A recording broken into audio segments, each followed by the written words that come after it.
Let's talk about one of the most difficult situation we all have been at least once.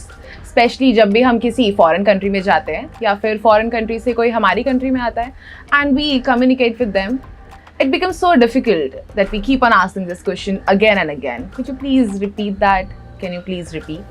And it becomes so cliche कि हमारा बार बार पूछने का मन ही नहीं करता है. So how about we change the way we ask this question next time? Today, I, Harshita Batra, have come up with 3 idioms that won't make you sound cliche anymore. The first one is, this is all Greek to me. So usually Greek is a language we don't understand. So this implies that you did not understand what the other person said. So the next time you do not understand what your boss said, you can simply say, this is all Greek to me, instead of saying, could you repeat that? Or imagine you're sitting in a maths class और बहुत सारी equations और derivations चल रही हैं और कुछ भी समझ नहीं आ रहा है. So you say, क्या बोला यार, सर के ऊपर से निकल गया. You can simply say that in English. That went right over my head.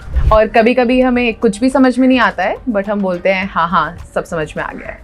You can say that in English as, that was as clear as mud. But let me remind you, it is a sarcastic statement. So I would suggest you to not use it in a formal scenario. Rather, you can use it with your friends.